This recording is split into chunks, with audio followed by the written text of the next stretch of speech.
Η φουντουκιά, όπως και η καρυδιά και η αμυγδαλιά, δίνει ένα πολύτιμο καρπό, το φουντούκι, που έχει υψηλή περιεκτικότητα σε πρωτεΐνες και επίσης τελευταία απέκτησε και πολύ μεγάλη σημασία οικονομική, γιατί υπάρχει μεγάλη έλλειψη. Η Ελλάδα γενικά έχει μεγάλο έλλειμμα σε ξηρούς καρπούς και κάνει εισαγωγές και επομένως είναι μια πολύ καλή ιδέα να καλλιεργήσουμε φουντουκιές όπως και αμυγδαλιές και καρδιές για να μας δώσουν ένα εισόδημα πέρα από το να καλύψουμε τις ανάγκες της οικογένειας ή τις δικές μας. Είναι ένα δέντρο που θάμνος δεντρίλιο, δεν είναι ακριβώς δέντρο, μπορεί να διαμορφωθεί και με φυσικό σχήμα, με ένα κορμό και κλαδιά δεξιά και αριστερά, αλλά πετάει πάντοτε πολλές παραφιάδες. Ο τρόπος με τον οποίο μπορούμε να το πολλαπλασιάσουμε είναι είτε από παραφιάδες, αυτά που λένε και κολορίζια πρακτικά οι αγρότες, ή σε διάφορες ντοπιολαλιές, αλλά αυτό θα μας δίνει δέντρο με πολύ περισσότερα παράριζα από το κανονικό.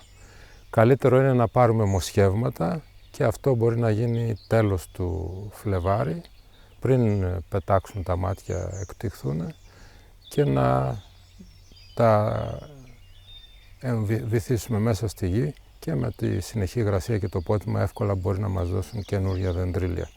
Αυτός ο τρόπος πολλαπλασιασμού με μοσχεύματα ή με παραφιάδες λέγεται αγενής πολλαπλασιασμός και μας δίνει πιστό αντίγραφο της ποικιλίας από την οποία πήραμε το μόσχευμα ή την παραφιάδα. Είναι λοιπόν ένα δέντρο που πετάει πάρα πολλές παραφιάδες και αυτό είναι μια εργασία που απαιτεί κάθε χρόνο να ξοδέψουμε αρκετή ενέργεια για να μειώσουμε αυτές τις παραφιάδες και να αφήσουμε αυτές που είναι σημαντικότερες για να πάρουμε την παραγωγή επάνω. Είναι βεβαίως και ένα δέντρο που το λατρεύουν οι σκύουροι και σε εκτάσεις κοντά σε δάσος, όπως εδώ η περίπτωσή μας, σπανίως παίρνουμε περισσότερα από 2-3 κιλά φουντούκια, τα περισσότερα τα τρώνε οι σκύουροι. Από πλευράς προσβολών δεν έχει πρόβλημα με ασθένειες. Το μόνο πρόβλημα που μπορεί να έχει είναι ο βαλάνινος, είναι ένα μαμούδι που χτυπάει τους καρπούς και τους τρώει, και βέβαια σε δασικές εκτάσεις κοντά ο σκύουρος. Είναι λοιπόν ένα δέντρο που αγαπάει την υγρασία, που όμως μπορεί να αναπτυχθεί και με πολύ λίγο νερό σε υγρά εδάφη και επομένως είναι σχετικά εύκολο στην καλλιέργειά του. Γι' αυτό και είναι ένα από τα δέντρα που προτείνω στους αγρότες εάν θέλουν να βγάλουν κάποιο εισόδημα μαζί με τις αμυγδαλιές και τις καρυδιές.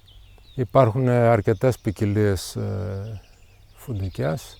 Καλό είναι να βάζουμε 2 ή και περισσότερες. Έχει μακρόκαρπες, έχει στρογγυλόκαρπες και ούτω καθεξής. Επομένως πάντοτε, όπως και σε όλα τα οποροφόρα δέντρα, είναι καλό να βάζουμε περισσότερες από μία ποικιλία, 2 ή και 3. Και η συγκομιδή τους γίνεται γύρω στα μέσα με τέλη Αυγούστου στα δικά μας μέρη. Κάτι που θα ήθελα να σχολιάσω για το δασίλειο είναι ότι είναι μια πολύ σημαντική πραγματικότητα για ένα φυσικό αγρόκτημα, τόσο για να μας προστατεύει από τους γύρω που ραντίζουν σε περιοχές εντατικής γεωργίας, όσο και για να αποτελεί σε οποιοδήποτε μέρος μια σημαντική πηγή οργανικής ουσίας. Μπορούμε να πάρουμε πλούσιο χώμα που υπάρχει μέσα στο δάσος και να το χρησιμοποιήσουμε για το λαχανόκηπό μας ή για τις καλλιέργειές μας. Και βέβαια είναι και πηγή ξυλίας, αν θέλουμε να χρησιμοποιήσουμε κάποια δέντρα που πεθαίνουν από φυσικό θάνατο ή ξεραίνονται, να τα χρησιμοποιήσουμε για καυσόξυλα, για να καλύψουμε τις ανάγκες θέρμανσης μιας οικογένειας. Είναι λοιπόν καλό όταν πάμε να βρούμε κάποιο χωράφι να ψάξουμε να βρούμε και ένα τέτοιο που να έχει κοντά ένα φυσικό δάσος, από το οποίο μπορεί να αντιλήσουμε και οργανική ουσία και ξυλία. Και βέβαια είναι πάρα πολύ σημαντικό γενικότερα όταν θα ξεκινήσουμε να